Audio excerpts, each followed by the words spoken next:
Shot Sage Blue Marilyn fue pintado por Andy Warhol en 1964. Es una serigrafía y pintura acrílica sobre tela. Mide 101 por 101 centímetros y actualmente se desconoce quién es su propietario. Su título, Shot Sage Blue Marilyn, significa disparo de Marilyn en azul salvia y forma parte de la serie Shot Marilyns, que incluye otras 4 versiones en rojo, naranja, azul y turquesa.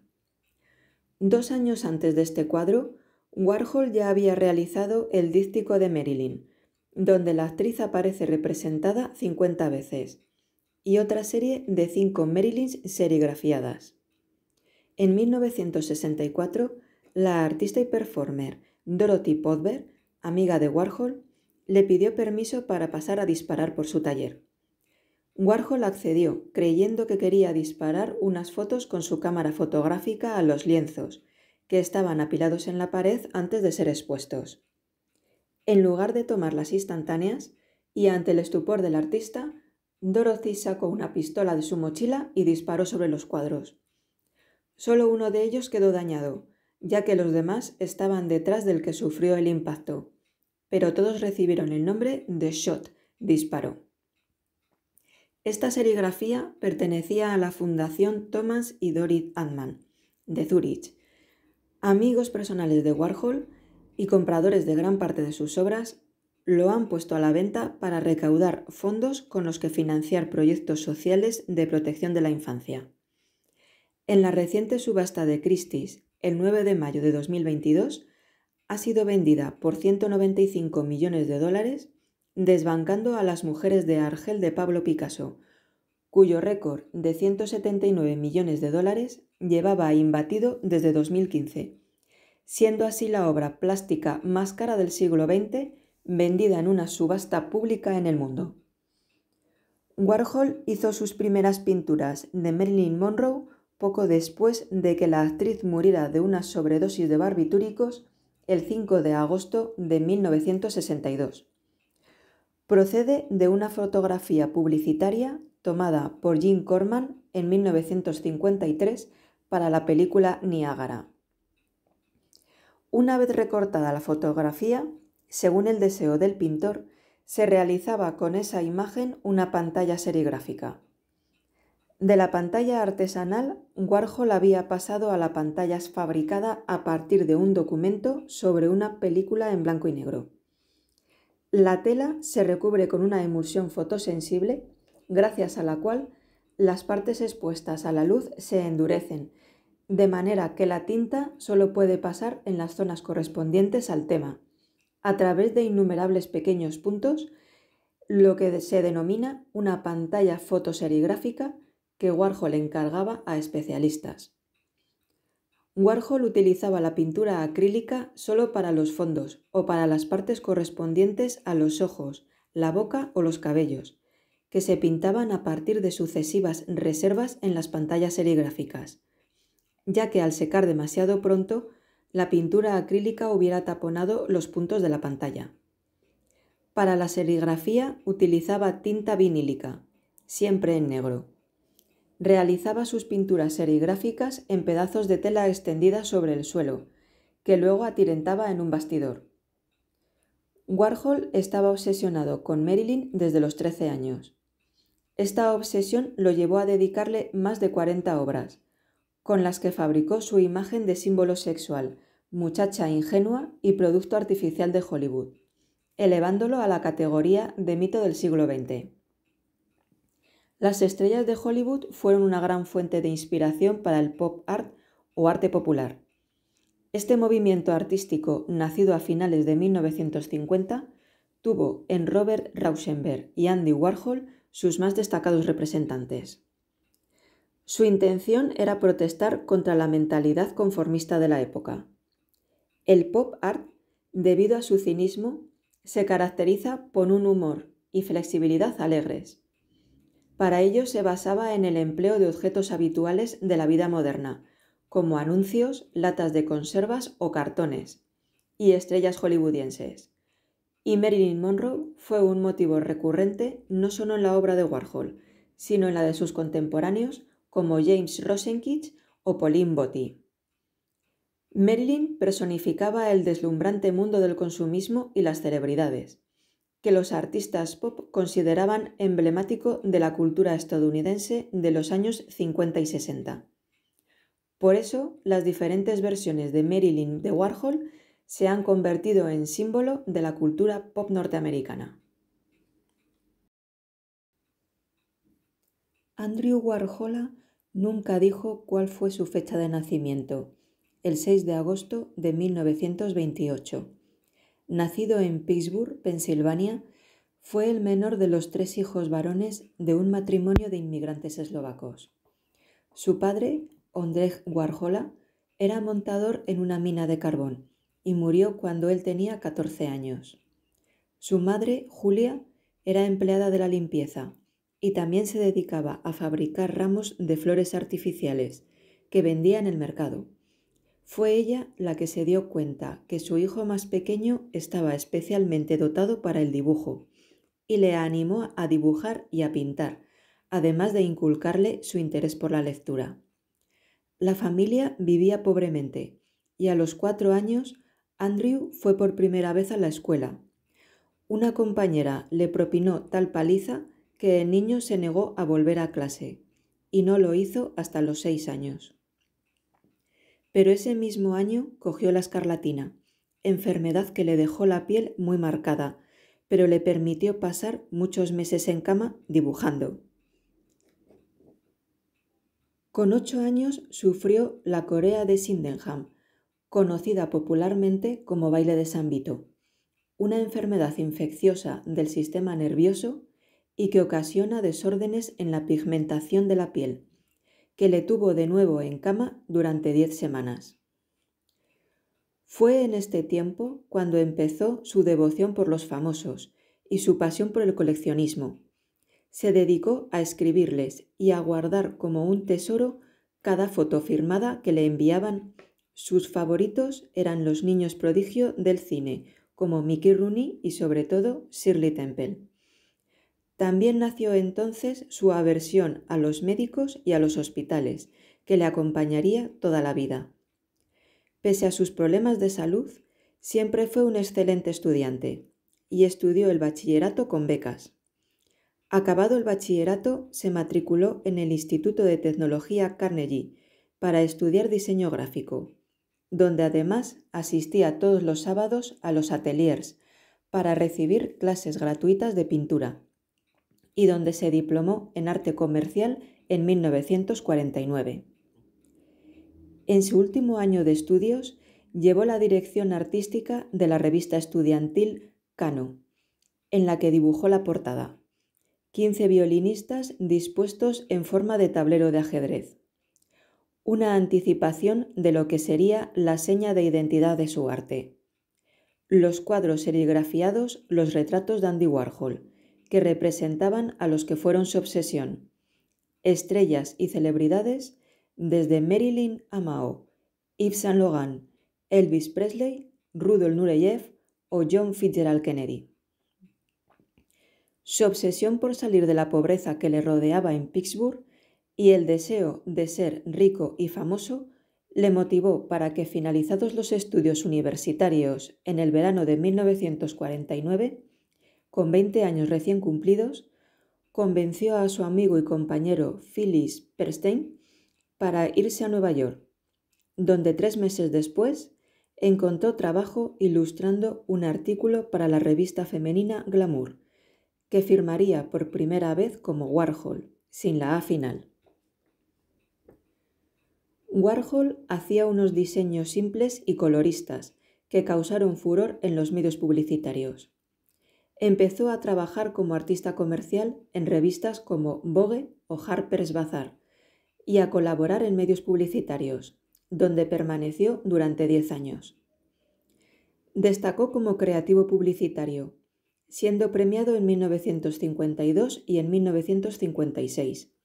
Diseñó escaparates para firmas como Tiffany's, zapatos, anuncios, cubiertas de libros y fundas de discos. Los textos de casi todos sus trabajos estaban manuscritos por su madre, cuya ingenua caligrafía y llena de faltas de ortografía fascinaba al artista. En poco tiempo se convirtió en uno de los grafistas más solicitados y mejor pagados de Nueva York. Pero Warhol aspiraba a más. En 1952 realizó su primera exposición personal. 3 años después escribió A la búsqueda del zapato perdido. Inventó el zapato absurdo y creó calzado para estrellas como Judy Garland, Mae West, Carmen Miranda o Joan Crawford, lo que le permitió fundar en 1956 su propia empresa publicitaria. Warhol se había convertido en uno de los más reputados grafistas de Nueva York. Había conseguido rápidamente fama como diseñador gráfico y los diseños se acumulaban en su estudio. Contrató los servicios de un ayudante, el primero de numerosos asistentes artísticos que, junto a su gran capacidad para el trabajo, explica lo mucho que Warhol produjo en aquellos años, reportándole grandes beneficios, que le permitieron alquilar un gran apartamento para vivir con su madre y sus gatos. En 1960 realizó sus primeros cuadros a partir de cómics y empezó las primeras serigrafías de señales de tráfico, botellas de Coca-Cola, detergentes, signos del dólar y latas de conserva. El furor se desató en 1963 cuando expuso las latas de sopa Campbell, un bodegón con 32 latas idénticas de esta sopa, muy consumida por los norteamericanos, coloreadas en diferentes tonalidades, en la exposición colectiva de los nuevos realistas. Esta exposición fue el arranque del pop art neoyorquino y elevó a Warhol a la categoría de rey de esta tendencia. Y se consagró definitivamente con la serie de envases de jabón Brillo. Estas cajas significaron un punto de inflexión en su obra y en la del arte del siglo XX. Amplió esos temas con otros de la cultura de masas, cantantes de rock y mitos del cine, retratos que creaba de fotografías, que culminó en el que realizó de Marilyn Monroe. Lo relevante de estos retratos fue la gran renovación de la tradición del retrato de los grandes maestros del siglo XVIII, devolviéndole su antiguo esplendor visual, captando la psicología y el alma de los retratados. En ellos, Warhol reflejaba la vida moderna, la manipulación de la imagen, la nueva moral y la ironía. Enseguida, las estrellas de cine sucumbieron ante su estética. Sus retratos acentuaban lo positivo del modelo. Todos estaban contentos, llenos de color, eran de gran formato y repetidos hasta el infinito. En 1963 comenzó a realizar una serie de películas, de bajo presupuesto, el conocido como cine underground, en los que intervenían actores no profesionales. Se abordaban temas como las drogas o la prostitución, y siempre escandalosas, escabrosas y hasta aburridas. Toda la producción cinematográfica de Warhol hasta 1968 se caracterizó por una repetición de toma casi estática, ausencia de montaje e incidentes de temática sexual. Entre 1963 y 1968, Warhol reunió a su alrededor a un grupo de colaboradores que participaban activamente en sus obras y que estaban descubriendo la liberación sexual y las drogas sintéticas. Warhol compró un almacén en una fábrica abandonada de Manhattan y lo llamó The Factory, la fábrica, por su predilección por la mecanización del mundo moderno.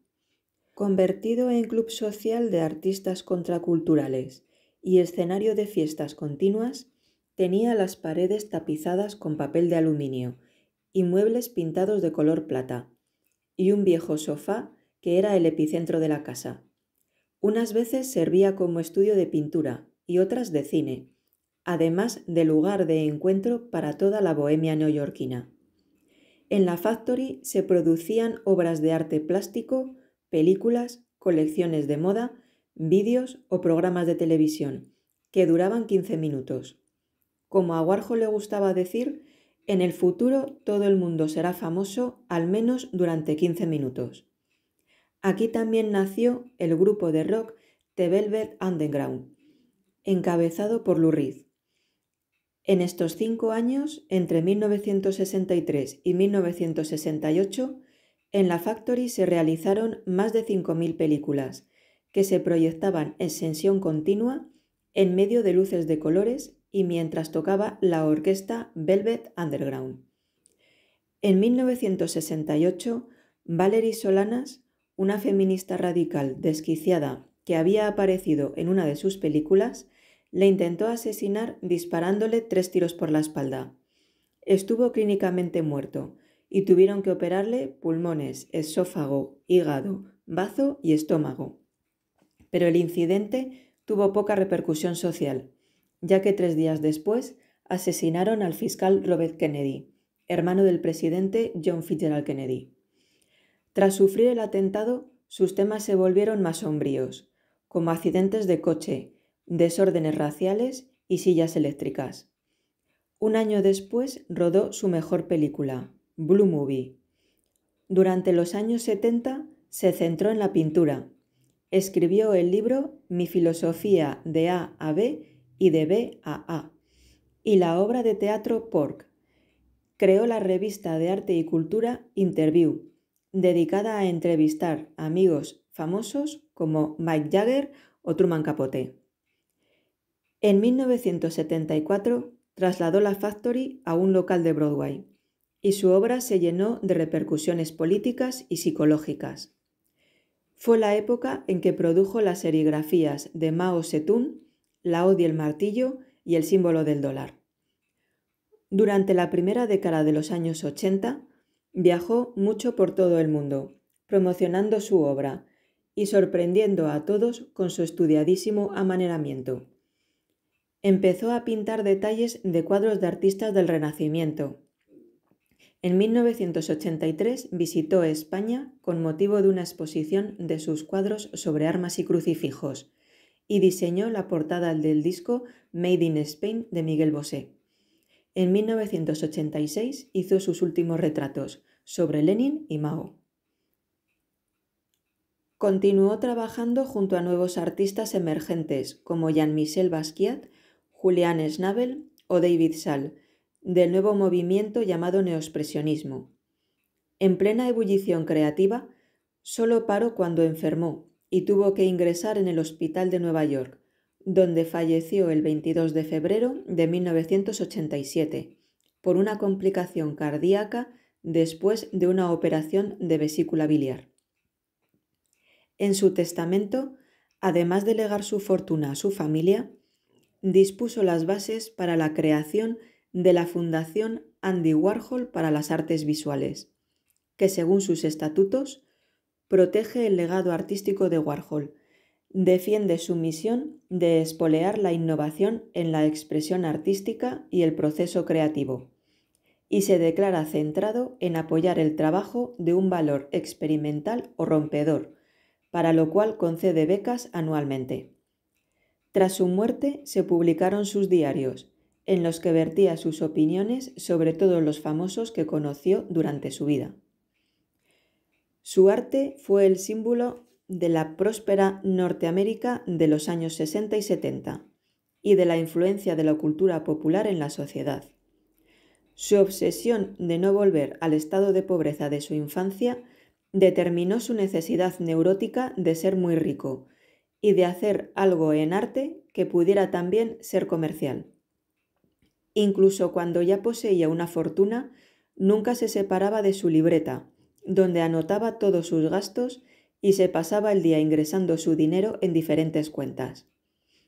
De ahí también su obsesión por el fracaso. Desde muy joven sufría de alopecia, así que se compró un peluquín blanco. Según algunos de sus biógrafos, Warhol se detestaba físicamente, odiaba su piel blanca, su nariz abultada y roja, con el tiempo se la operó, sus miopes ojos azules y no soportaba el contacto físico con nadie, salvo de su madre. Provocador eterno, excéntrico, callado, abiertamente homosexual, sediento de éxito y de fama, fascinó por su arte y su personalidad. Estudió a la perfección el arte de promover su imagen, y él mismo se volvió tan célebre como su arte. Una de sus últimas frases resume lo que fue: si quiere conocer todo sobre Andy Warhol, limítese a mirar en la superficie de mis pinturas y de mis películas, y ahí estoy. No hay nada detrás. Muchas gracias por llegar hasta aquí. Si te ha gustado este vídeo, no dudes en suscribirte al canal para que sigamos compartiendo más arte y más cultura. Hasta el próximo vídeo.